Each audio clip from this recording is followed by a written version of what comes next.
Synthèse. La synthèse des infos de la RDC, l'Afrique et le reste du monde. Une seule adresse. www.congosynthèse.com.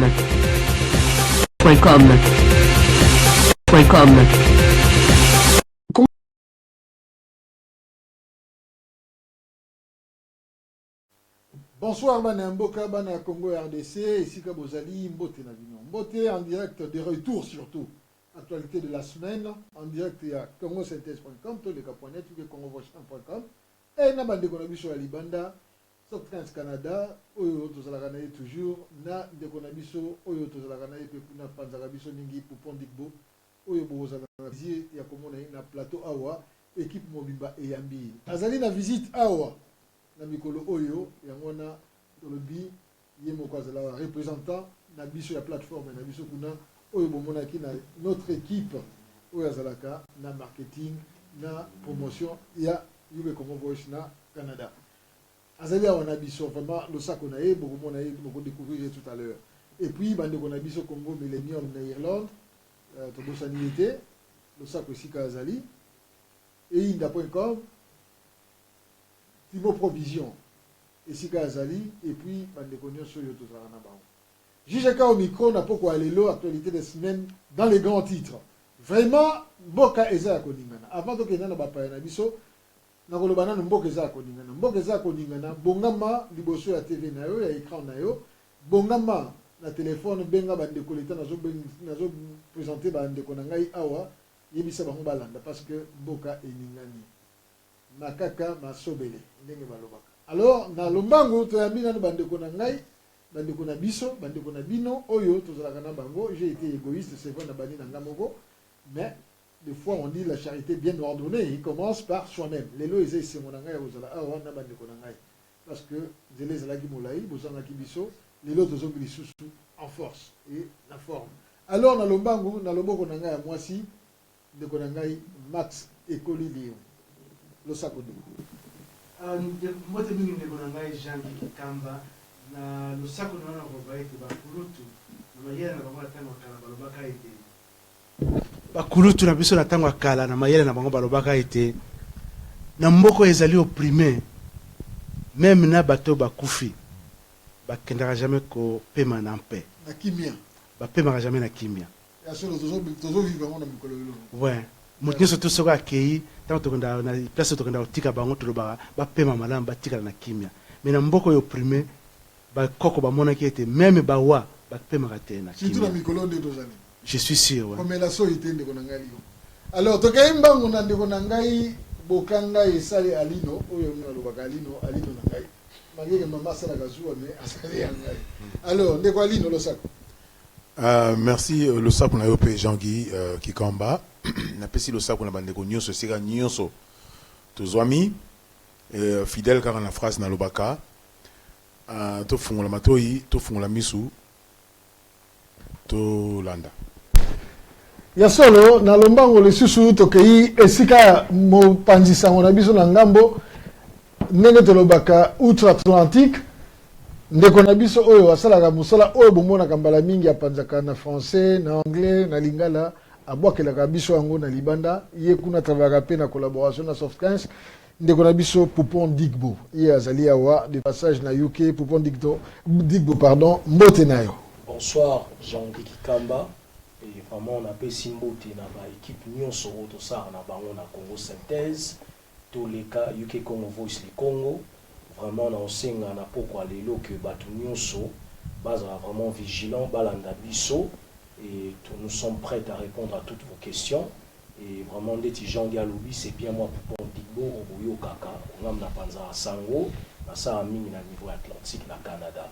Vraiment je suis ravi de revenir encore na mboka na ma place na Kola. Vraiment on a CPLP na zane sengo mingi ya okuta toute notre équipe qu'on est ici.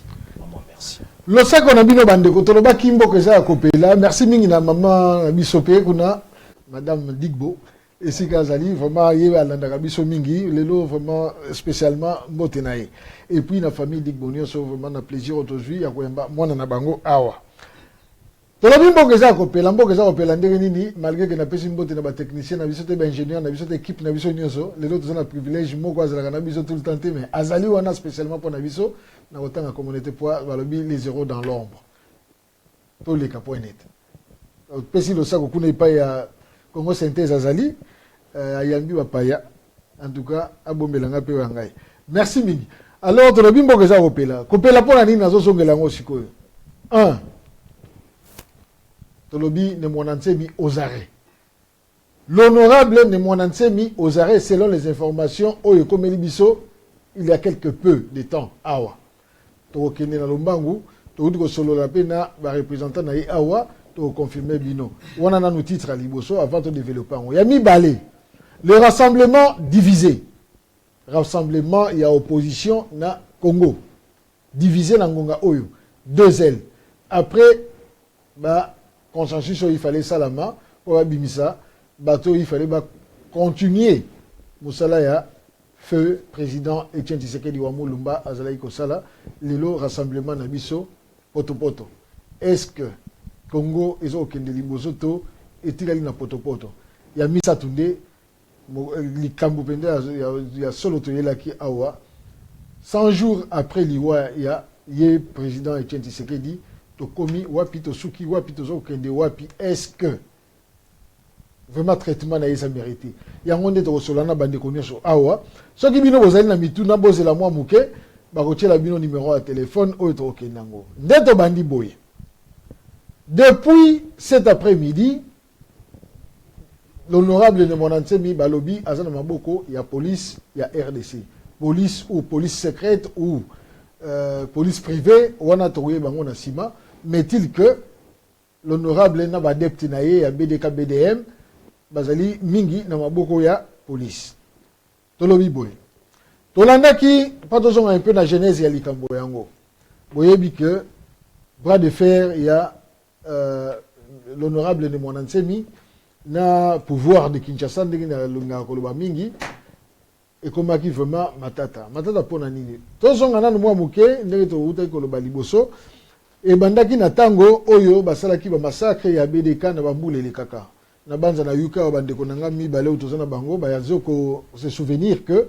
tosalaki même journée écuménique pona yango pona ni journée écuménique parce que la tendance est qui chrétienne, civile, tout ça, il fallait tout ça la nini to kansaba na BDK oyo na tango ezalaki ya nani ndeko na biso Nabi Lukombo. Et salamaki bien ba fond et kendaki fundraising et salamaki et kendaki. Après wana ba suspendaki BDK BDM na niveau à territoire congolais.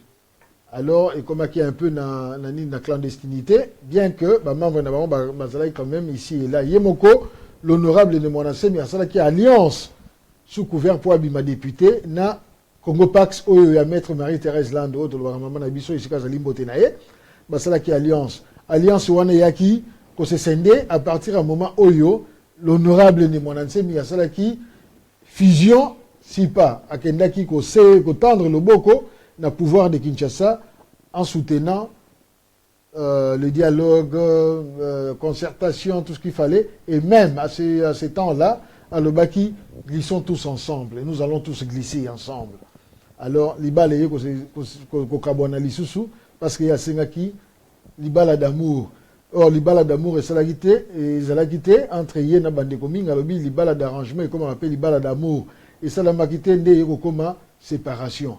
Ndé Asalaki, déclaration Mikole Leke, il y a quelques semaines passées, que bapaya nyonso bazonga na mboka na bango Congo ezala dirigé par ba Congolais bango moko atanga ki ba kombo oyo bino nyonso bolanda ki boyoka ki walanda ki tenga na boyina tanga kombo ya mutu na boyina cha soyi na ngana munoko na ngai ala na YouTube place ba déclaration wana ezali akomona même na Congo synthèse na toleka ezali na yuka Congo voice ezali nyonso wana alors na tango wana a déclaré mais oyo penda ko bebisa déjà ba encercler ki territoire na ye bitumbe bandaki na Kimpese na Mwanda na Banzangungu na Manyanga 2-3 semaines passées bato bakufaki ebele nde siko ba ko kitela bango na ngiringiri na plein Kinshasa nde ko suka na ma campagne place ba sekloirtaki bango nyonso balobaki bandika ba masango banini lela eloko ekozala te mais eloko ekozala lelo toyebi ke déclaration ya honorable de Monantsemi alobaki lobby samedi bana ya Congo nyonso bazala libanda moto ayiba te asala simba mwasi ya moto te nde tokolonga. Alors bango bazeli te bake koanticipe bakoteli bango basali nini babwaki balacrymogène babeti masasi, il y a des pertes en vie à ce qu'on entend. Yango nde sikoyo balobi ye akei na yango tokobanda na ndeko na ngai ekoli. Ndeko ekoli sango ekomi mpona yo analyse wana honorable de Monansemi na maboko ya l'État olobi yango ndenge nini omoni yango ndenge nini ozovivre yango ndenge nini? Ouais, merci mingi ndeko na ngai Jean-Guy Dengo lobi wana ezali oyo mingi na mokilo ya lopoto ya bangelesa balobaka ezali breaking news, donc ezali loko mzee uti okoya kaka sika siko yawa. L'honorable ndenge toza koloba honorable Nembo Nansemi aux arrêts et ndenge eloko ngana kwa insiste mingi ezali ete azana no honorable malgré ce qui m'a bien lobaki, malgré ma camarade lobaki, lobaki seulement que les Congolais, les Rwandais dehors, et le lobaki yangoana, puisque ça n'a pas bilili bani ngam na zo lobate. Alobi ndengwana et police congolaise ou armée congolaise va se mobiliser, va que ndeko kangaye quelques jours après nanda kunaye sans que les canaba procédure légale normalement il faut ça là il faut pas porter dans nos plaintes va porter plainte après bas dossier on va tali que oui makamanga lobby eza soki à tête soki à la sécurité de l'État bien nini sikoyo batindeli convocation aya ko se présenter na ba convocation il faut na nous ba expliquer na titre voilà avant peu que makamanga merci beaucoup avant peu que makamanga déjà na titre ne wana ya honorable il fallait ba longola ina wana loko wana donc l'immunité parlementaire balongoli en côté et puis procédure légale to judiciaire balandi en côté mais bakena ndaku naye manu militaire bakelo kola et guerre lokola batu bazana guerre na champ de bataille alors que bazako ndikoluka individu moko mutu moko ne mwana semi soki mabenga sali ya ndenge nini oyo ke kosenga armée mbeza nazalaki na badepte na yo balobaki ba ko défendre ye jusqu'au dents wana ezara aspect mususu mais telo bananu ke bakangi ye sans qu'on respecte la procédure wana. Donc wana vraiment na rôle que ezali déplorable parce que même ceux qui m'a benga lobby même les camarades lobby mais il faut quand même mboka ezali mboka il faut fonctionner ndenge mboka normal et fonctionnel et awa na kaoyo tout le monde est fonctionner ndenge wana te et pour nanga na rôle que ezali vraiment regrettable ezali mwa mingi ceux qui tozo vivre na état ya modèle oyo ndenge za fonctionner wana je koza aspect nanga liboso na kolingana loba yango et pour na monopoliser parole te na tikana bandeko mwa muke. D'accord, ndeko bokanga lino tomoni que ezali mbala liboso te wana eza aspect moko kosolola mbala liboso te bakanga membre moko ya pouvoir quelle que soit l'opposition mais o azali na immunité tozui ka Jean-Pierre Bemba tozui baka ebele ba Franck Diongo ba Diomin Dongala wana ekomi nango lokola monnaie courante na RDC yami balé. Est-ce que défendre la terre de ses ancêtres devient un péché, un crime? Pourquoi je le demande? Tomoni Donald Trump a Mikolo a lobby les Américains d'abord. La terre des Américains a suspendu Babilo qui est bien que comme un tribunal, c'est vrai que Manzela qui est là qui m'a qui brusque. Tolandi Marine Le Pen. Oyo ndeko na biso moko pe ya congolaise azalaki wana tunemi tuna kitoko na bande extrait wana ezali oyo alobi d'abord que soki oza mopaya na mboka ya France sikoyo il faut ba taxer au koleka parce que alinga ja priorité na ba français toye awa na UK sika tozali Madame Theresa May premier ministre na biso alobi ni priorité na ye ezali ko tia nini ba white middle class first pour encourager bango ko zomisa bango na ba classe ko tia bango na état moko ya bien ba étranger au sakani ozongi na mboka na yo. Maintenant si les Congolais commencent à défendre leurs terres, est-ce que cela devient un péché? Deux aspects pour na yo. Bon tout droit les autres na ngana zonga moi muke na ndenge Max Ekoli liongo to wasikoyo nga plutôt na ngokele sou musika si je dois appuyer sur le comme on dit, si je dois appuyer sur les champignons, dans le baboué que Bandeko, voilà une preuve que Congo, nous sommes dans la somalisation du Congo. Le Congo est devenu Somalie, simplement. Pourquoi Somalie? Somalie et Zali État où quand on parle de somalisation à un pays, là c'est que c'est un pays où règne les seigneurs de guerre. Oyo, la loi de la jungle Moutozali ko prévaloir kuna. Oyo, les droits n'existent plus. Donc, et qui même pour n'engayer est dépassé même cadre à nini état bananière. Ok? Donc, moutona coin na yazo sala oya linga sala. Et ce qui est grave, la somalisation du Congo, les alliés institutionnalisés. C'est l'État de Moutazo Salayango. L'exemple est au PCA. L'exemple au PCA va comme vous citer. Bon, même si quand bien même le pays qui doit payer entre guillemets, tu vas payer mon oyo. D'abord, le Congo n'est démocratique que de nom. On a la benga RDC. On a tout ça, va remarquer. On a vraiment rarement la benga RDC. On a pensé à la différence dans l'autre voisin, le petit voisin. On va toujours Congo Kinshasa. Okay. Pour dire que nous allons reconnaître que démocratique il y a Congo. Donc voilà les gens qui sont en haut na uti koloba awake. Congo s'est glissé déjà dans la somalisation il y a Congo, c'est-à-dire que tout s'attendre dans le miracle était. Depuis Congo c'est quota na phase wana ya kuboma mboka na biso. Oyo la loi ya jungle mtozali ko gouverner mboka na biso. To quota ce qu'on a phase mususu oyo le temporaire définitif. C'est-à-dire que makambu nyonso oyo toza ko vivre lelo et banane nango déjà ko vanda ndengwana to komisa yango sikoyo ba norme et ce que loko ko ba norme malheureusement est comme normal aux yeux ya bato même muto yazo mona ke loko neza mabe a telemela yango to telemela yango te bon mon ancien minenge ba kangiye évidemment je déplore, je ne peux que déplorer. Pour ngai d'abord na lobaka eloko yo mwana nyoso ya mboka oyo aza congolais soka zo défendre mabele wana ils ont droit na ya ko défendre na lugana chercher na comprendre par 5 fois té aza non congolais mais yemoko na extraire phrase mo kaka oyo ya sa loba yango aloba eloko alobi mais soki botuni ba français tout ni président en France, ce qui n'a pas paraphrasé.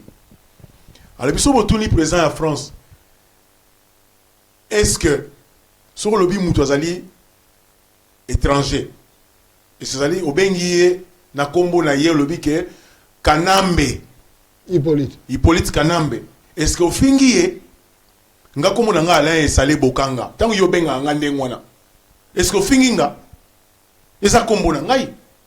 Ce qu'il y a lobby Moutouana, Kanambe comme les a Kanambe. Mais nous avons qu'il a raison. Bon, pendant ce qui ça. Pendant ce qui ça. Évidemment que le pouvoir na Kinshasa est dans la rue de Poué bien avant même le 19 décembre. Le pouvoir est aux abois. Bazo yé baté, bazo tepa. Mais malheureusement, biso mongo ba congolais, tozo yebate que pouvoir c'est comme nango ya ba ticket. Alors nazo simana. Matando mingi bandiko nanga isiko to yamba mopaya na biso, mopaya parce que azali awa bienvenue pour Pondikbo na mboka na biso na UK. Bienvenue parce que ozongi na mboka na yo, mabele na yo, oyo kolisiyo. Na okene mbangu olandi déjà d'abord ndenge nini bitumba eza perçu kuna na ngambo outre-Atlantique. Parce que biso to yebia moto ezalaka butu moi kuna bovivaka ngo ndenge nini et ba nouvelle aboyi kuna ezomaka ndenge nini na lombangu bien na mwa état et surtout réaction ya bana mboka kuna ezalaka na bosangani ou bien ndam bien que to monaki à 2 reprises bana Canada basangana mingi tango Kagame komaki bakenda ko luketi na Zamba place akenda bombana et puis bapon est-ce que moto wana ezalaka vraiment constant ou bien ezalaka ndenge nini et puis basango ya boye en tant que moto vivre na ba territoire différent Congo, UK et puis Canada na terme international est-ce que le Congolais za ko vivre ngo monde international ngo za ko mona ngo déjà ko mona ngo te ezoloba nini za ko lobate. Merci pour votre question monsieur Jean-Guy Kikamba. Moi je dirais plutôt que nous supporter surtout parole oyo ndikona mobali Max Lionga ou Oloba que un honorable d'abord c'est quelqu'un, c'est un politicien. Donc Grégoire Nimwandansemi c'est un politicien. C'est quelqu'un qui est né en Angleterre à un MP. Alors, namona par exemple les zoleka na Congo, par exemple au PC comme ya Franck Diongo bakangaki, ba mimi kutu devant kutu justice car boy mutaza plein malade. Alors ngala olobake mutu nyonso na droit ya obundela mboka na ye, ya obundela terrain na ye. Alors, pour répondre à ta question, pour ngai oyo, j'ai grandi en Angleterre et puis na sali vinanga na Canada, là où je suis basé présentement.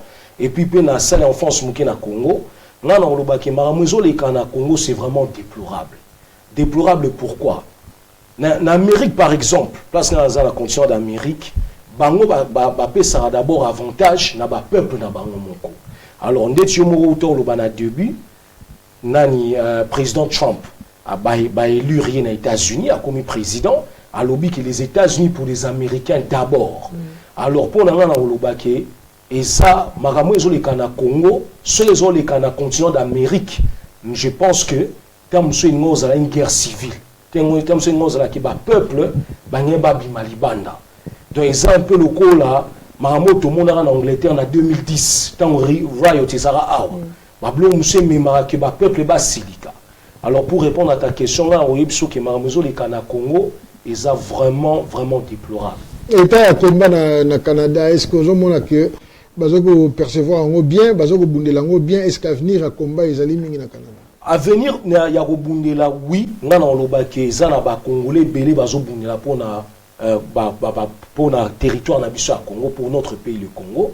On peut ça, par exemple, belé, tout le monde a eu même temps où nani honorable nani oyo comme ils qui manga na Congo tanga ki États-Unis anga kota Canada kutu ba peuple balanda ba peuple ba Congolais baza na Canada ba kine tine États-Unis pour ba dangeleka na kati ya nini po akindi Caméra voilà ils a dit vital Caméra merci de onanga Alain Salé donc c'est ça donc ils ont l'accès par exemple pour nous ibsoke beaucoup de Congolais qui sont au Canada ou bazo bundela mboka na bango baza contre likamo izoleka na Congo.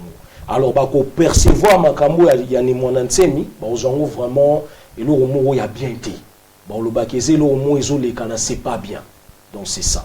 D'accord. Donc paraphraser le mot depuis hier, nous avons nouvelle mot circulé que via Franck Diongo, l'honorable Franck Diongo est en danger. Bagendagi ko luka ko siéger pour ba exécuter.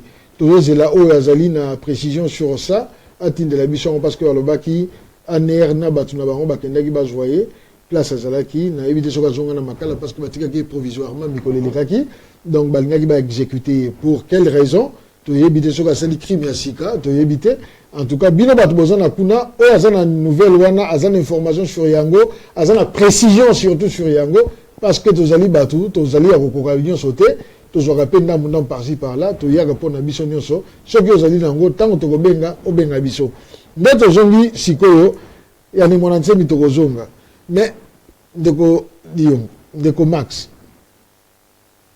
peuple ndambu peuple à croire na combat na ye peuple ndambu surtout badepte croire na ba force mystique oyo ezalaki autour na monaki maître Baina na biso esika azali na mabi bia bazwaki mpe bandeko na biso ya budu ya Congo balobelaki makambo yango ya ba force mystique sikoyo parce que tout ça la concret ok tout ça la concret tout ça bantu tout ça na ba force peut-être mystique ancestrale mais ce qui sikoyo force yango oyo ba brandisaki qui est au travail bon peut-être le gars le lobby samedi le 5 hein non le lobby samedi le 4 Nero la date oyo penza ba chérubin ba koya ba okita peut-être bazalaki na nzela ba komina noté yango na bango ba anticiper manzu bango pe na bandengo na bango ba monaki yo sikoyo batu oyo ba komaki ko croire na makambo wana ba komaki ko pesa moi espoir ba ko loba nini ba koma wapi peuple congolais ya ko tia sikoyo mutu wapi.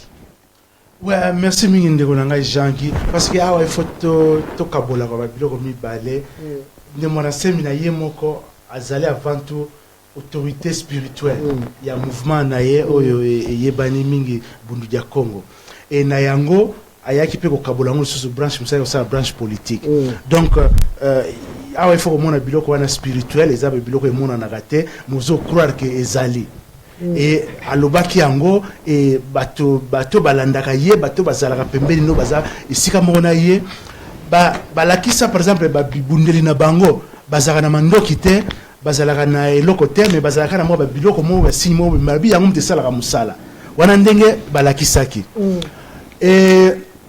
wana côté spirituel mais côté aussi politique ezali ete honorable ni marasemi azali seulement mutu moko c'est qu'un individu azali citoyen ya mboka et il faut la respecter malgré ba makonyo sako loba malgré makonyo sako sala malgré ba pouvoir mystique ko zala nango akozala traité par exemple au-dessus à loi te to asala makamu ndenge mususu bendeni wana tozala nango d'accord mais ce n'est pas que pour asali ba l'anglais ba fret ta pesi ba menace ya ndenge wana que alors bino fobo ya ko attaquer ndenge wana lokola soki a provoqué guerre na mokili lokola soki asali nini non alobi seulement pour eloko baso komana lelo yo ce n'est pas parce que azakana ba pouvoir mystique c'est pas parce que ça chef spirituel il y a organisation na yé c'est parce que alobi vérité ouais donc il faut punir voilà comme des exemples na ba mususu voilà wana sikoyo traitement baza ko sale wana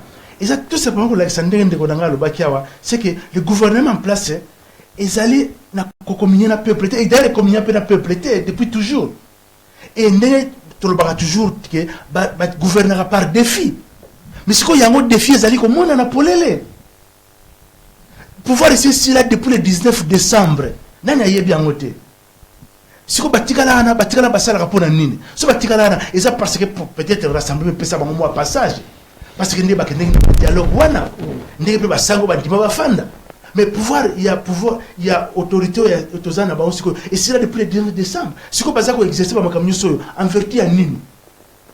OK donc c'est ce qui m'étonne beaucoup donc tout l'endroit va pouvoir on a au mystique il y a non mais tout ça seulement en tant que citoyen congolais et traitement baza ko pesa yé bazana droite ba traiter ndengwana et ça non seulement pour yaza honorable pour mais tout citoyen congolais partout ya zali yango to le barape que bandeko na biso bazo kufa mikolo nyoso tout na ancienne province ya Kivu ou bazana province orientale baza attaqué baza malmené ba viol ba nini tout bango baza ba congolais et baza na trop ba subir ba traitement wana te et oya siko ye comme c'est que ce qui liboso tozaka ko loba bato bando ka saki ah non ils a seulement pour eza kuna mwa musika pour eza na Bukavu ou pour eza na Goma pour eza na Beni mais siko yango eza sama na Kinshasa d'accord merci pe le ezali na Kasai d'accord on a tozonga on tokende na ngomba ngwe pa mais la roba c'est logo oui nazo comme pas na yo phrase moraka kika parenthèse tout ba trois acteurs oyo bavandi na politique ya Congo.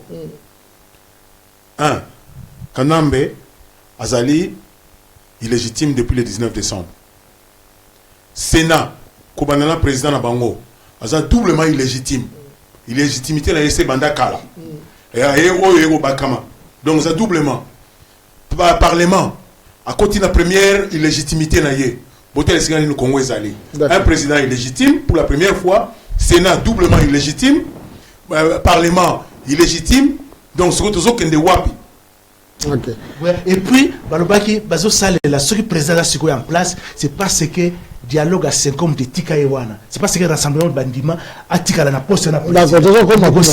Mais alors que ba diaba ko ngo pe azali pe ko respecter yango te. To ko ma. Si bazo la président na moni moto bandiko to ka. To ko ma kuna ndeko bokanga esali alino.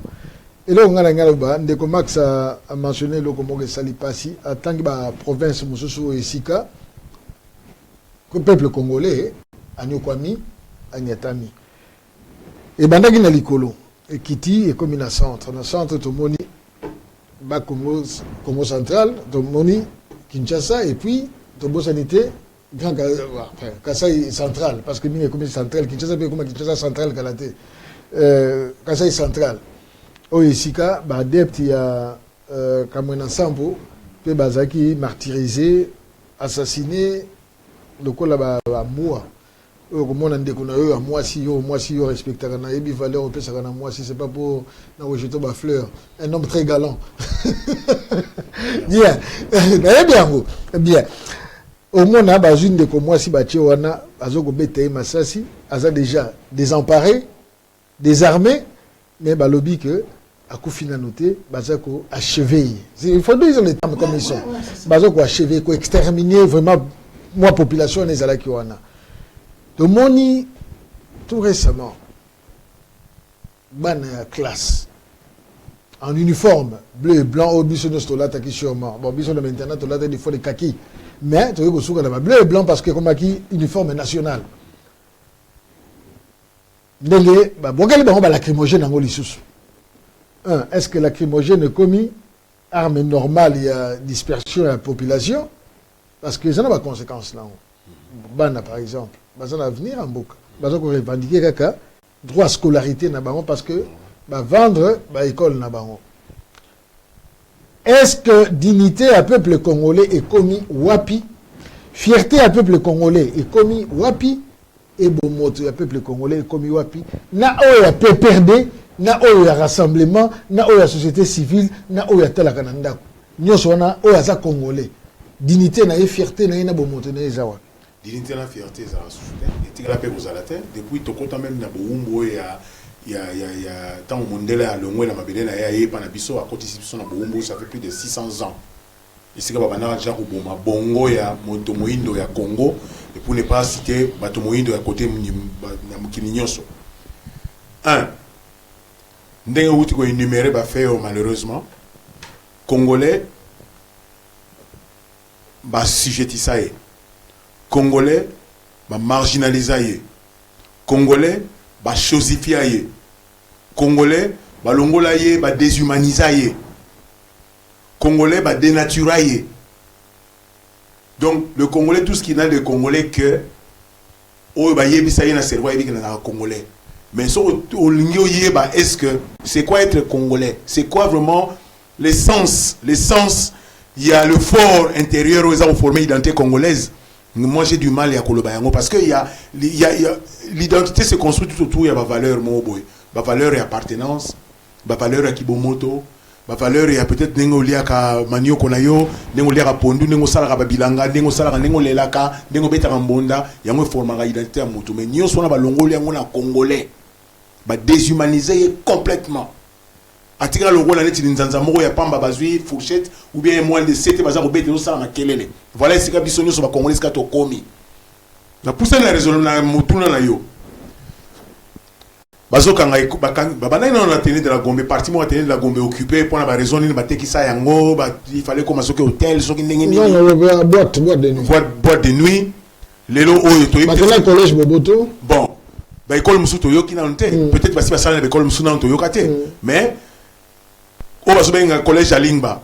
À l'époque, on a un institut à Lingba. Les arts littéraires. On a été sur les alliés, on a été les collège. Bon. Attends, vous avez changé comme bien nini. Mais, école, les alliés, on a moule à République. Les a vivier à République. Tant pépinière, tout bien va communier sur Tolingi. Tant vous avez formé la génération à lobby, relève à lobby. Na relève à lobby na schéma classique il y a reformer moto parce que ça fait partie de la construction identité à moto école étape secondaire vie à moto apprentissage soit longue na famille na yefa ko na école mais ceux qui bozo kanga ba école ango et c'est bozo kanga est-ce que souci na bino zali que lobby relève zala ou bien zalaté moto na otika na ba onyo so ba yoki ngane na tuni na biso tout mais au lobaki question à Kasai un peu partout ba foyer attention bazo fungola c'est fait exprès. Non, ce que ça a phrase, pour la 1e fois. Toutes les stratégies malheureusement sont bonnes. Poids nako panza Congo, poids nako lalisa moto ya cerveau ya congolais, poids nako faire éventuellement selon schéma na bango ko préparer disparition na biso. Ba ko bomanga biso na forme belé. Ba ko bomanga biso na arme ya nzala. Ba ko bomanga biso na on va faire de sorte qu'il n'y ait pas de vie dans le Congo. Tant que nous avons des opératés, tant que l'insécurité est allée, tant que nous avons une élite politique, même si on n'est pas d'accord toujours avec ces élites, parce qu'ils se sont méconduits, mais il ne reste ni plus ni moins que ce sont des Congolais. Donc, en se servant à armes, on a donc peur.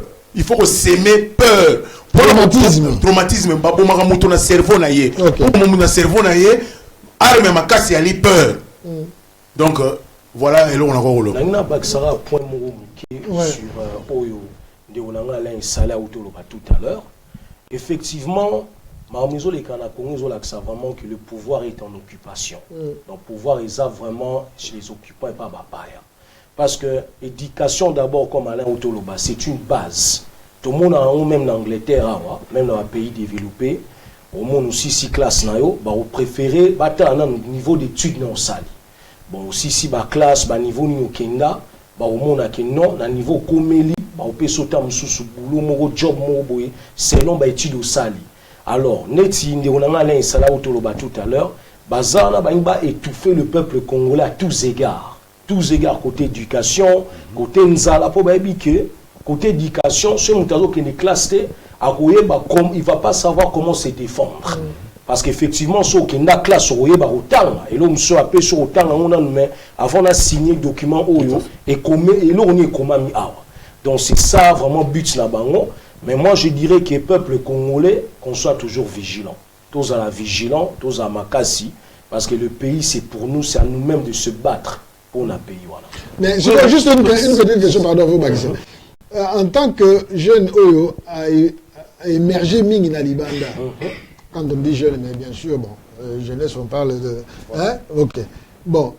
Au émergé Mingi Nalibanda. Mingi peut bazali awa, Oyo bakoli awa, botami awa, lelo bakomi peut vieux jeune. Pour na bango.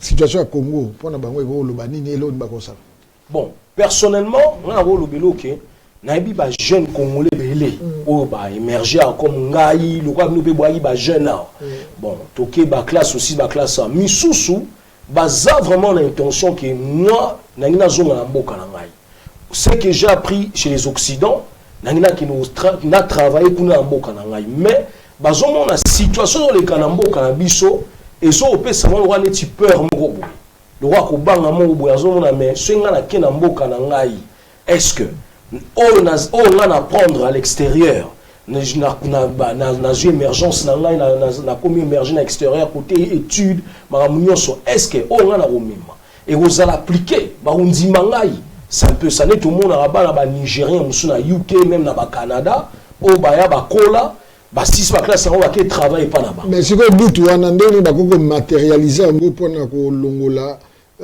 hésitation na kozonga na mboka ya osalani. Bon, pour la hésitation là, moi je dirais c'est simple. Et ça que peuple congolais, il faut surtout continuer toujours au bonner là pour la terrain na biso pour la mboka na biso. Matondo.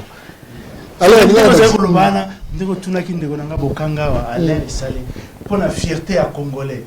Fierté à congolais loyo ezali par terre. Na congolais ici ici là et ici là peut depuis moi kala.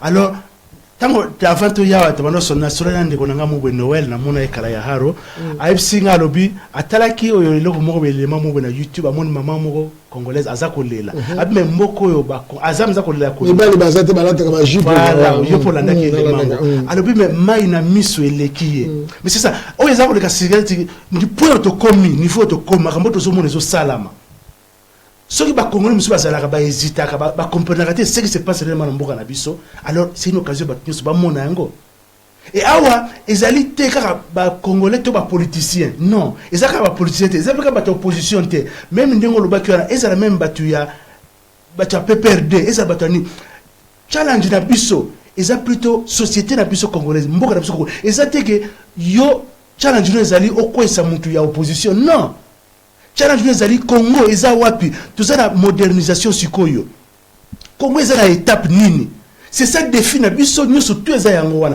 défi na antaka mamba PPRD ezate que ocha Etienne Tshisekedi ba bâton dans les roues non ezate ko se réjouir pour opposition quoi non défi des samboka na yo voilà défi des alliés de Congo eza wapi na concert des nations c'est ça votre défi la mère Mende défi des até au tourner misotala oh pour ceux qui Etienne Tshisekedi ou bien bokangi ne mola semi bokangi non c'est ça pas le défi na yo ça c'est le travail de et c'est ça parce que fierté na biso za yango wana tout ça les sources de fierté mon côté dans la unité donc l'état a se relever bien merci toujours que monsieur na mi balé parce que mon bandi ko poussa na moni bino mo bozo ko mona que ezali tant que toujours compte na étape na biso mi balé na katikati en tout cas technique na biso ko tshela biso numéro ya balingi ko intervenir pour na contribution pour na ba mituna peut-être mais surtout pour na contribution na bino peut-être complément et ben info ou tout ça n'a besoin na bosembo na bopé topé na longo na neto lingaka to le baki rassemblement ESA divisé. Et comme il a deux ailes.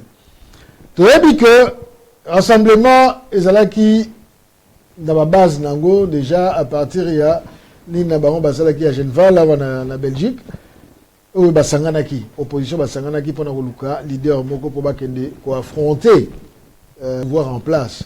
Déjà, na départ Nango, Mingi Babelelaki, Mingi Balobaki, ezalaki mafia manigance ya pouvoir ya ko kodisa batunaye pour na osala nini pour na koya ko désintégrer opposition yango ko lembisa yango parce que et comme force montante lelo motobatia qui président du comité des sages ou akoyi ko sangisa ou azalaki ko sangisa batunion so bolimbisi ezalaki feu papa Etienne Tshisekedi wa Mulumba président UDPS président du rassemblement président Biloko Ebele et même encore pour faire hommage à la mémoire nae au mingi babengaki pendant des années les présidents élus de la RDC.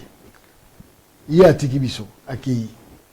On a pendant que tu es solo là parce que mon routier moi mis à te to sangisa nyonso. Il y a accueilli depuis le 1er février je crois. Non, je sais je m'abuse. À qui avant ça, mais naïbi que Nini Naye ezalaki le 4 février exposition encore. Ezalaki le 4 février au Elekaki. OK.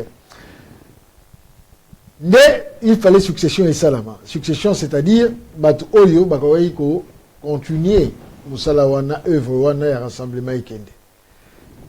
Tepi les wana ye quand il fallait zonga. Namboka. Ba préalable pesamaki autre panzango na bande konyo so ba préalable il fallait gouvernement badi bangé koya il fallait président du rassemblement oya koya izala Félix azala premier ministre pour Kunda papa naye et puis leader ya UDPS na lokumu il fallait ba salele mausolée na limité na Kasavubu na parlement na palais du peuple je ne sais où encore et ko suka que gouverneur de la province ville de Kinshasa qui vient Kibuta a coupé ça 500 mètres carrés na cimetière à Gombe. Tout ça na moko wazaka pembe na expliquer le cimetière à Gombe tigala na nini parce que biso doyebi que c'est tonda. Alors pesa biso moi explication moi bouquet. Mais malheureusement bandeko et là tout le bawa fierté à peuple congolais. Tous ali ba donneur d'élection mais ils ont ça quand même pas si. Bato bozo pesa confiance oyo bozo ko pesa moli mon ami no pour mabino bazo ko trahir bato. C'est-à-dire, lobby, tozalaki butu mobima na ba mama moninga malamu Micheline batunyo so ya presso babana ko landa situation yo ba lobaki ke moi ba vote mo ko sala na niveau à rassemblement. Confusion zalaki moi mingi lobby tantôt ba lobby Martin Fayulu président et décidé il motabi président à rassemblement avec 64 voix tantôt ba démentir en gros tozalaki obligé to benga mboka bututi ba 1h 2h du matin. Ezali sécurité. Ne bourreau ka confusion ba yebisi biso ke bozela lobby na tongo lelo toyo jouer message que non confirmation ebimi ba lobby nani abimaki ezalaki Félix Tshilombo Tshisekedi mutabimaki wana Dorindumi mutu abimisaki yango tozo kolanda ba information de ezali ba lobby Pierre Lumbi abimi président ya comité des sages et Félix Tshisekedi président ya rassemblement. Et bandi ko kedeka kaka na moyi yango ya lelo oyo confirmation bimi na tongo rassemblement pouf katikati elle Tshisekedi de Salami oyo balobi bazali contre donc oyo Salami na Pierre Lumbi Félix Tshisekedi Martin Fayulu je crois na bande kona biso nani lisanga bonganga baki ko sala elle mususu ba nani ba monsieur Lengankoi ba Chibanda ba kilikili kuna na pembeni donc comme il a deux ailes. Lokola kaka ba elinde boyiba orchestre nyonso za na Congo e komaka mibale famille ya de kolomboka boye na boye poto kene musika te congolais jirete za alors na lombango sikoto okende 100 jours après liwana ye akei to bandaki ko douter na dislocation mais aki plus ya l'UDPS. Est-ce qu'on pouvait vraiment imaginer la dislocation, il y a rassemblement 100 jours après, Oyo, et Tiama qui pour sauver le peuple congolais, au Nengeyo lobby, et Salinini, et accompagner glissement en place. Est-ce qu'on pouvait se douter de ça? Max Ekole. Ouais, merci Jean-Guy. Et Nengo Loba qui a peine à introduction sur le rassemblement. ndenge kaka basanganaki esalaki ke ezalaki amalgame moko esangisaki bato mwa ebele bato de tout bord bato oyo kokoki kondima te bafanda esika moko baya kofanda esika moko ndenge mpe esalamaki ebandaki na genval awa na belgique bango nyonso to bayaki wana bakutana yango elakisaki déjà ko ezalaki déjà kolakisaki est-ce que vraiment ekozala mosika mais ezalaki quand même souhaitable ke opposition esangana ezala na voix moko eloba comme ça et challenge et China nous peut na et pouvoir en place na kaka bon yango et salama kindengwana wana au fait rassemblement mais ezaki toujours au moins que jusqu'où ko kende est-ce que ezaki na base moko ba fondement moko solide na ko ba penza que ezala kité et wana donc ndenge ko ile loyo ceux qui battent bazo kama eza peut-être bato ba croyait qui vraiment nango mais normalement ezaki ko mona na que to kende musika te parce que ba jara bato ba sangana ki ezaki bato bazala toujours sika mon côté mais par contre pour nous moi mukelo mbangu na ndenge olobaki wana pour ko na ndenge aligwa papa Tshisekedi na epike na plateau à lobango te ninité mais là on ko ba c'est que le papa Tshisekedi ça fait déjà plus d'un mois lelo papa Tshisekedi to lelier mutu soka kufi ba lelaka et il faut pas te continuer ko lelaka de la zone ça ba na ba congolais il faut pas ko lelaka on continue ko lelaka parce que papa Tshisekedi zaki combattant combattant ta kufa na guerre basala nini soda so akufi na champ de bataille basala nini parce que œuvre n'a achevé à côté. On continue également. Les soldats vont continuer guerre. C'est comme ça que les soldats. Vous vont continuer guerre. Et na mémoire na ngana badeko luka, ceux qui na mona papa Tshisekedi place na bamatanga mine na zo kendeke.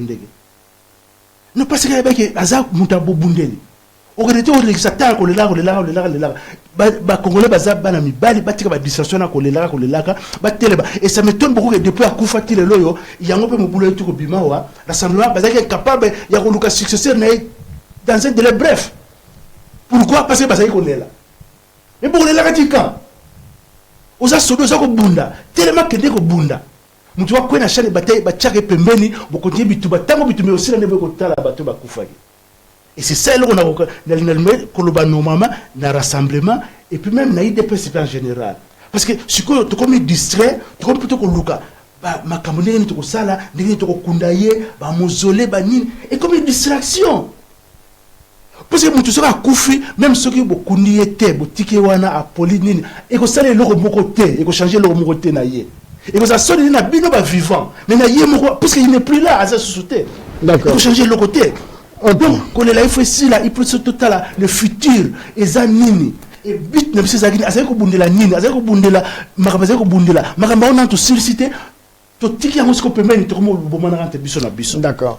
Et puis ndeko loba na loba mo mukena 6 mois muke na mo intervention nga, idée ya ko tonga, place ko luka, et leur place ba yako kundaye. Idée ya mausolée déjà, ngai personnellement na za contre yango. Ce qui aujourd'hui au Tongeli et Tchèque c'est du mausolée. Mais mausolée moi déjà na Kinshasa fait la carte. Il y a Laurent Désiré. Ouais puis pour entretenir mausolée c'est à combien par an? Parce que quand on a mausolée il faut qu'on organise il faut pas maintenir la yango. Il faut pas entretenir la politique à la intact. Ça coûte combien? Et puis si vous le Tongeli et Tchèque c'est dans 20 ans, dans 30 ans politique il y a meilleur à combien? Nous souper qu'on se distingue à cause là. Beaucoup Tongeli peut mausolée mususu. Beaucoup Tongeli passe mususu. Non, ça c'est pas la solution. Solution c'est que Zali balingi ba tongelo ka munene et ça état congolais décidé ba tonga et loko ba français ba benga nini Panthéon ou ba tonga ba illustre personnalité.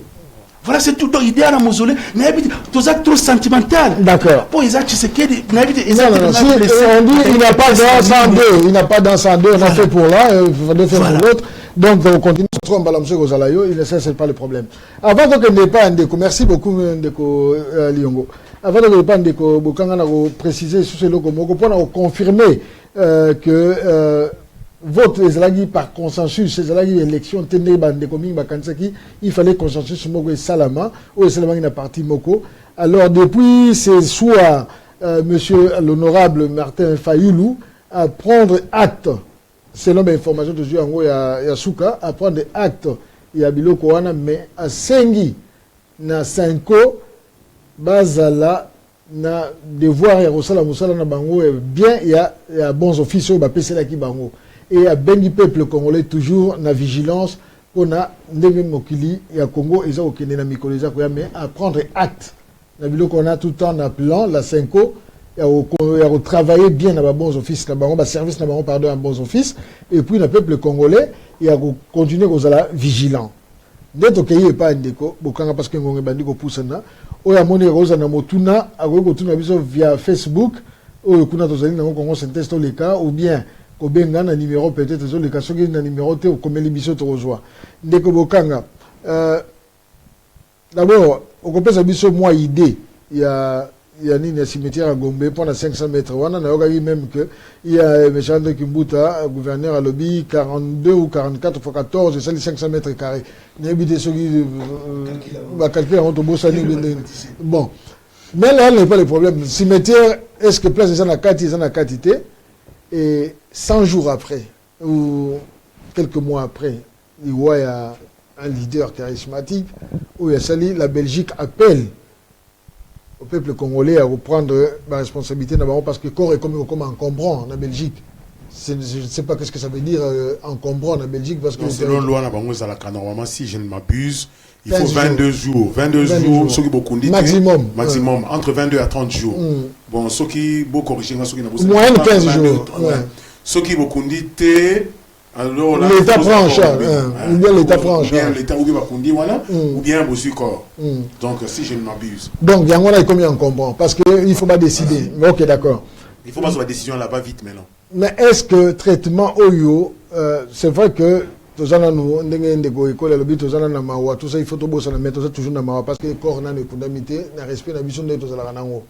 Est-ce que traitement Oyo Penza, tout ça, corps, il y a leader Nenewana, Tibaba Naolobaka, comme on comprend bien, c'est toujours encombrant déjà de son vivant. Parce que maintenant, on bouge. Maintenant, on tient panzi moto. Est-ce que vraiment tout ça peut être traitement convenable? Non, c'est bien clair. Sur tout le plan, il y a échec, il y a faillite. Faillite, il y a d'abord, la science politique congolaise est en sellette. Comment l'autorité, et la autorité, et la personnel politique, autant à côté à opposition. On sent qu'il y a la faillite. On sent que la science politique, cette maîtrise de la science politique, on est athée. Parce que, malheureusement, nous avons des individus qui se sont improvisés, ceux qui sont, ou ceux qui prétendent être. Les ils ne comprennent pas toujours bien la gestion et Mboka. Au moment de gestion politique en Mboka, parce qu'il y a un moment de science politique, il faut autant de yango. Pourtant, il y a la maîtrise de l'élément et belé. Bon, on a répondre au nenge. Traitement, d'accord, il y a Papa Tshisekedi ou bien Tshisekedi ou Wamoulou en tant qu'homme politique, non. Là, je dirais carrément non. Donc, bah, souiller même mémoire en aïe. Comme on dit en français, mémoire en aïe, allez souiller. Bon, je ne pense pas qu'Azaro mérite en gros, non seulement en tant qu'homme politique, mais en tant que même individu, en tant que personne humaine, Azaro mérite en moté. Bah, souiller mémoire en aïe. Na banani, bah, on va yebi banani, bah, souiller en gros. À quel niveau, na étape nini, et natikeli, bah, yebi. La question est cimetière à Gombe. C'est vrai que moi, j'habitais à côté là, non loin de cimetière, et on a tapé à maintes reprises, tant que nous avons au cimetière. Quand je dis à cimetière, parce que nous sommes en plein jour à Okufa. Donc, tant que nous avons un cimetière, bien comme ici, espace Salaki, petit boulevard, couloir, entre les tombes, bien, il bien fleuri, tout et tout. Ça, c'est encore un cimetière. Ok? Bon. Quand j'ai perdu un de mes êtres chers et à vie. En la personne, il y a Papa Oyangai. Tant Bakundiye a koufi na 2000. Bakundiye, Ngai, naki na 2005. Naki na 2005 na Kinshasa. C'était encore pour la énième fois qu'il y a un sous na tiaki makulanga na kata cimetière à Gombe. Déjà, Papa Oyangai sika Bakunda qui est. Déjà, moi, Bakunda qui est entre ma tombe Moussousou. Espace Salaki, qu'on peut la rôle avec Salaki formaté. Papa non nani. Général Salé. Bon. Encore une faveur. Salaki, la titre naï. Bon. Voilà. Ok. Donc entre ma tombe naï parce que Bakunda tout autour le général Moussoula Moula, colonel Moussoula Moula, colonel Malila, si je ne m'abuse, pour la moula qui cimetière tombe naï, la moula banane béni. Bon. Au moins entre ma tombe. Déjà, il y a caca. Et comment caca? Right? Mais moi, ma place est Zalaki. Surtout, je vais semblant ma place est Zalaki. Mais bandeko na ngai, c'est déplorable. Il y a constaté que place batiaka maman c'est tant akufaka maman Antoinette tant akufaka azalaka pemé na nzete so koti na entrée principale entre entrée principale na o comme sika batiaka maman c'est distance ezalaki donc place on ezalaki bazo kunda batu vraiment te donc on retombe le bien na kata ya cimetière wana mais ngana 2005 tant na keko tala pour la première fois c'est bakundaka papa o ya ngai akufi na 2000 ngana ke na 2005 na ko tala cimetière na déjà basi ba poussaki ko kunda pembeni pembeni entrée bon maintenant na motuna na yo ezali que soki ba lebi 500 mètres carrés en tout cas football pitch ça veut dire quoi d'abord ko kunda na kati ya cimetière wana ya mission impossible voilà pour ça c'est là voilà pour ça la casse-tête donc une solution les bosso option les bosso aller soit beaucoup de batu mususu vous déposer Etienne Tshisekedi. Est-ce que en faisant ça, pas susciter ba kanda et ba famille, je n'ai pas dit que c'est le cas. Mais dans le but que option les bosso, ce qui bolingi ba kunde la kati, c'est qu'il faut déterrer ba mususu pour pas gagner l'espace, pour pas tiailler. Est-ce que ça serait bien perçu, bien compris, bien ligne la famille et c'est d'abord ça les maca. Je ne pense que non. Pour les faire acheter bon, ce qui a monté option à Souké Tikali, Bouki, entrée à cimetière, entrée principale, Bouki. Alors, les fameux 500 mètres carrés, et comme si on a entrée principale, on a un corbillard, l'entrée, on a un parking. Ok? Donc, est-ce que le corbillard était le maca 500 mètres carrés, et qu'on a eu Bouki, entrée principale, si on a un macadam, la 30 juin, à boulevard. 500 mètres, ça me quand même 500 mètres, ok? Voilà.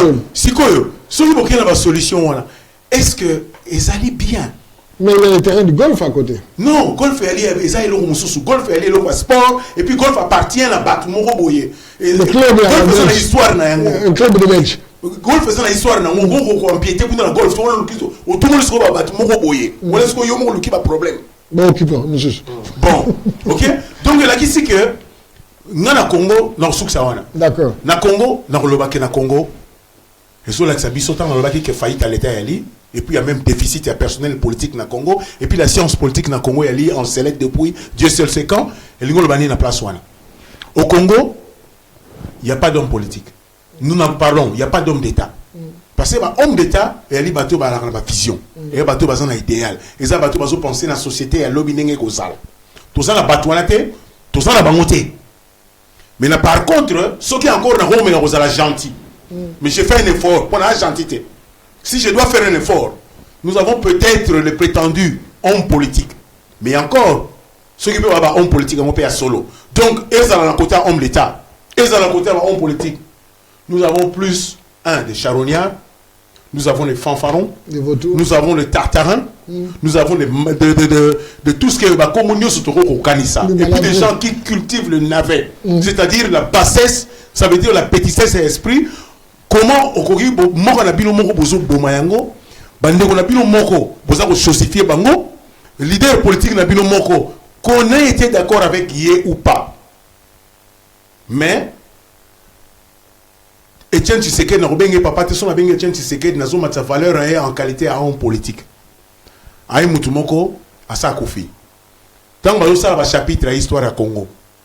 Ana chapitre na kati. Na jugé dans le chapitre na été. Et je ne peux peut-être pas marqué l'histoire. Azana bon, on a marqué l'histoire yom toponi, mais ngana lobi que so to fongoli ba d'une façon ou d'une autre. Oui, so to fongoli histoire livre il y a beaucoup il y a Congo il y a histoire. So il va chapitre y ali. Il y a un chapitre dans la carte. Mais alors, nous avons déjà un chapitre, comme on dit. Il y a un chapitre, mais comment chapitre n'a pas comment on a l'amouté? On va comment on a stylo noir, on comment on a stylo rouge. D'accord. Merci. Le bas parce que toujours c'est là. Non, Max. Un peu vite fait, un peu 2 points sur Max et Lyon on a un leader, c'est quelqu'un sera Koufi. Pour quelque sorte de situation, il faut continuer toujours. Alors moi je dirais que pour Monique, Liwaya Etienne Tshisekedi wa Mulumba et là ici les trop. Les liens moi mingi. C'est un monsieur qui a fait son chapitre. comme Ndegonanga l'insala autoloba, mais il fallait les Congolais continuer toujours lutte na bango sur but oyo et tu sais que du wamu mbazaï au bungela pour na mboka na. Donc on a elo alibosanga na loba et puis bon de deux pour ngai concernant ma cimetière. Bon, na habité Netiala autoloba qui père na le général Essalé, le feu Jean Essalé, pardon, enfin il y a 2000 ans, il y a qui en 2005, à mon avis situation un peu déplorable dans le cimetière. Moi personnellement natala émission au BBC Tchaka, la télévision partie à Canada, bah cimetière, je pense que Gombepe Zarawana, bazo tanda babilamba. Bah tout sous bazo là na ba cimetière. Bazo bina kutu. Ça moi-même. Voilà, donc je me pose des questions mais au juste quelle sorte de gouvernement tout ça dans le Congo. Alors place Marokeno Kundela, un monsieur qui a fait son chapitre Etienne Tshisekedi wa Mulumba. La future batu ba wa obine la rawana ba utanda bilamba rawana likolo ya cadavre na ya cimetière na c'est ce que je me pose comme des questions. D'accord. Wana totikeli bakolo rassemblement IDPS et consorts ba kalise la biso yango. Mais na okangama na yo na deux réactions yeuti ko ya libozo dozui monsieur Romain Tumba. Où a réagi sur cas honorable de Monansemi. Alobi de Monansemi nous a fait la honte. Ou a pu puissance à l'Obaki. On a M. Romain Touma. Bon, toi, l'Obana, nous prenons une réaction rapide dans 4 années. Bon, réaction personnellement, je trouve que Monansemi, en tant qu'un citoyen congolais d'abord, a un droit au Bundela Mbokanaï. Bon, a un droit au Bundela Mbokanaï parce que de un d'abord, nous allons répondre à M. Romain Toumba. Romain Toumba. Vraiment, merci d'abord la question. Touningaï, on a Olobakini Monansemi, nous a pas fait la honte. On a Oloba Salibiso Sonité. On a Oloba plutôt que à la Kisimokili, Oyoye, à l'Ingaï pour Nambokanai. Et puis à l'Obi Oloba combattant, Banani Mimba Oloba. Exactement. Donc c'est ça pour Oloba en tout cas, M. Roland Toumba. Et nani ne Monansemi a eu Simboka na sonité. D'accord. Mais ça déplorable la façon ndenge ba ko kangaiti nanda kunae et tout consort. OK, rapidement de match parce que on a fait que aussi to li mwanda momingi to zo 2 minutes.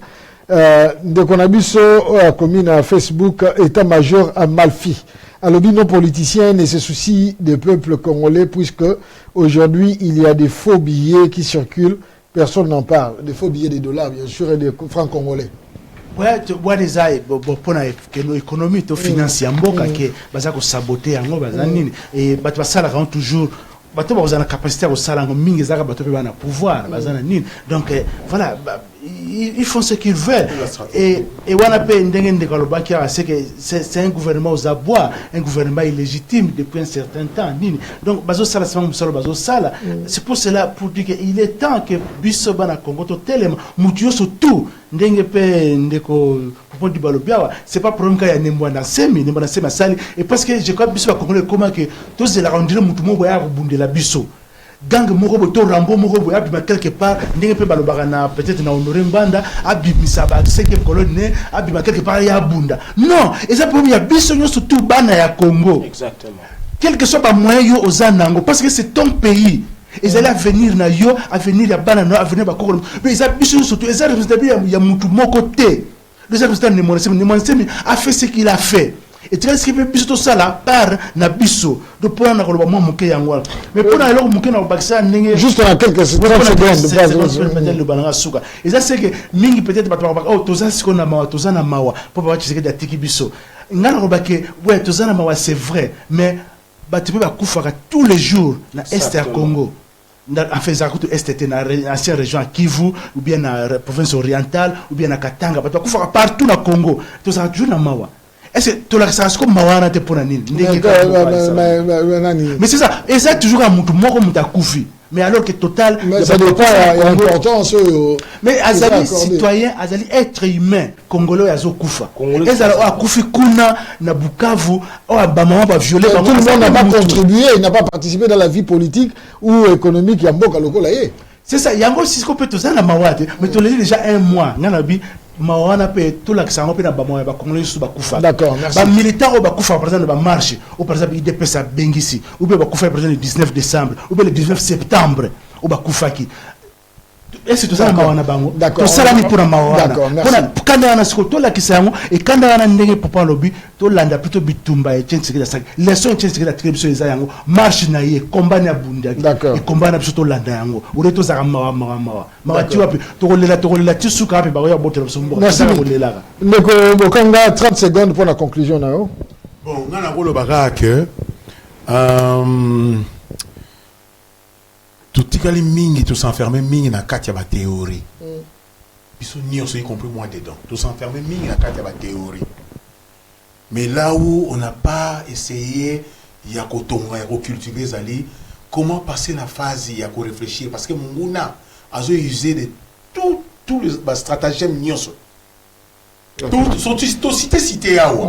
Mais biso sikoyo eta nini to sala. Go créer fin tant que mo pour na congolais. Mais non, le problème est que baza na stade ya bazo sala. Finalement un jour to kima biso tout to banozo ba papa biso to banimbango to sundoli Congo bango ba yeba koti. D'accord, merci. Ndeko Popo Digbo, vraiment encore merci d'être passé dans le studio na biso awa. Na 30 secondes pour il faut na clôturer. Na 30 secondes, moi je dirais au peuple congolais, batalanga vraiment ni na zoloba. Nga na oloba que peuple congolais qu'on lâche pas. Qu'on lâche pas to bundela mboka na biso tina suka. Ne monsieur Alain Sala ou to loba po to boy que un jour comme que biso tout zo ma papa na biso to kima ba zombo comme c'est pas ba occupant ba to ba étranger en fait. Nga na Canada tout na ba question mais bino a congolais bozara makasi biso to ba bino armée na zara une armée très fort. To moni na Gambie par exemple ba yaya jamais ba peuple ba bengani. To moni na Burkina Faso Blaise Compaoré ou alongola kutu Thomas Sankara ba bengani. Bon ndeni biso tozo koka kolongolisa garçon à pouvoir et pas la bisoté o to yebi na légitimement parlant constitutionnellement ne ba mingé ba pesa comme on a Joseph Kabila. Donc c'est un peu ça là on loba keto bundila mboka msoti na suka so ezali ke to bundila pona et là au monde tu dis que ça pour na bénéfice à biso ba congolais au bénéfice biso to bundila pona. Merci beaucoup.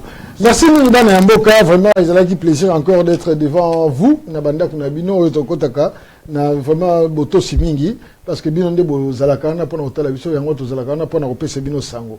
Vraiment ils ont sengo mingi ya retour ne to lobi to kokene na ngona no malembe surtout nga personnellement na ozonga na no malembe bo senga nga ebelete parce que naza toujours convalescent bien que na bandi ko m'améliorer na oti na potandenge na lobaki ya mbeli ya munganga et on a ozala mingi te mais quand c'est nécessaire quand ce sera nécessaire nous serons là mais l'actualité surtout to sala tout to garder en le kola to site zongi alors on a ba sous pendant qu'on était là na mikolo lekaki to zongi pe matanga malgré tout to sala garantie na pesa ba sango matanga ya batu mususu ya ngai moko ya biso moko na pesa kité donc les Kikamba, s'il faut le dire ici, ont été éprouvés.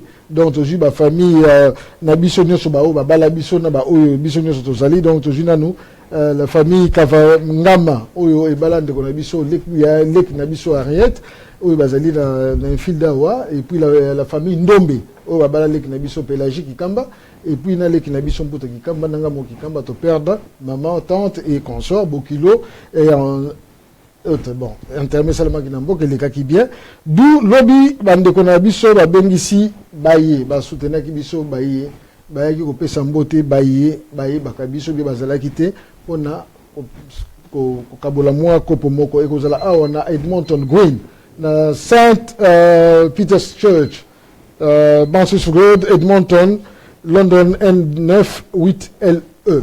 Baye qui va commander bakikamba ou bien, il y a baseme ki na biso babokilo na biso babenga biso on a repéré sa précision lobby de 18h à 22h to za la biso na soana nde totondi bino botondi na poko alelo merci mingi na technique na biso vraiment o sali musala merci mingi na bino ba ebolandi merci mingi na équipe nous ezala ki awa on dit il y a les locaux et il y a les internationaux à savoir merci bye bye.